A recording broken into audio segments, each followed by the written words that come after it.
പരസ്പരം അതിർത്തി കടന്ന് ഭീകര താവളങ്ങൾ ആക്രമിച്ചതിനെ തുടർന്ന് വഷളായ പാകിസ്ഥാൻ ഇറാൻ നയതന്ത്ര പ്രതിസന്ധി അയയുകയാണ് എന്നതിന്റെ ഉദാഹരണമാണ് ഏറ്റവും ഒടുവിൽ പുറത്തുവന്ന റിപ്പോർട്ട്.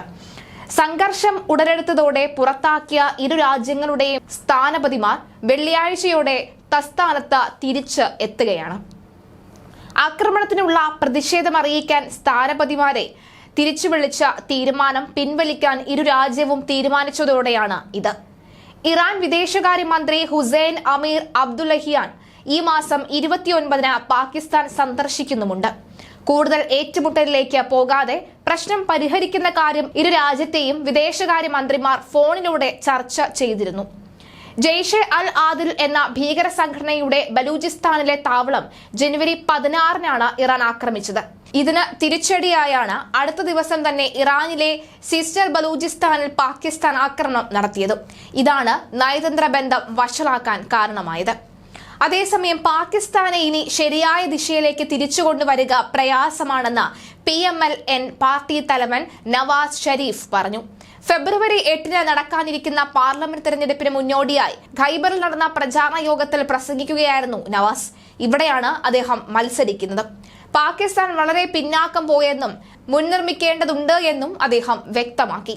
നവാസ് പാകിസ്ഥാന്റെ അടുത്ത പ്രധാനമന്ത്രിയാകുമെന്നാണ് സൂചന.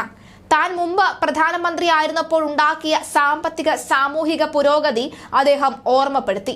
ജയിലിൽ കഴിയുന്ന മുൻ പ്രധാനമന്ത്രിയും ബദ്ധവൈരിയുമായ PTI നേതാവ് ഇമ്രാൻഖാനെ അദ്ദേഹം വിമർശിക്കുകയും ചെയ്തു. ഖൈബർ പഖ്തൂൻഖ്വയിലെ ആളുകൾ എങ്ങനെയാണ് ആ കള്ളന് വോട്ട് ചെയ്തത് എന്നാണ് നവാസ് ചോദിക്കുന്നത്. PTI ഖൈബർ പഖ്തൂൻഖ്വയെ നശിപ്പിക്കുമെന്നും ആരോപണം ഉണ്ടായിരുന്നു. എന്തായാലും ഇറാൻ പാകിസ്ഥാന് നേരെ തിരിച്ചടിക്കുകയാണെങ്കിൽ പാകിസ്ഥാൻ അത് താങ്ങാവുന്നതിലും അപ്പുറമാണെന്ന് തന്നെയാണ് എല്ലാവരും വ്യക്തമാക്കിയത്. മാത്രമല്ല അടുത്ത മാസം തെരഞ്ഞെടുപ്പ് നടക്കാനിരിക്കുകയാണ് പാകിസ്ഥാൻ.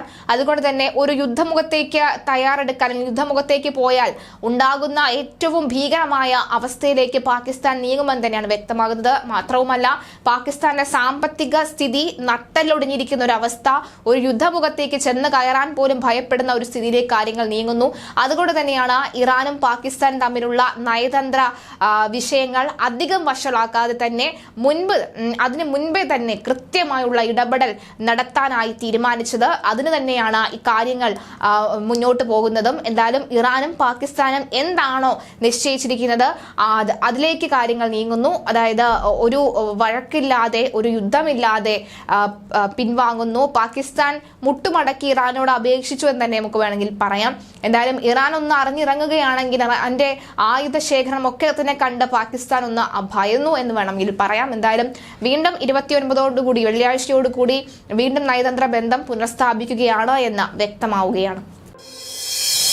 മലയാളി വാർത്ത plus, like, share and subscribe.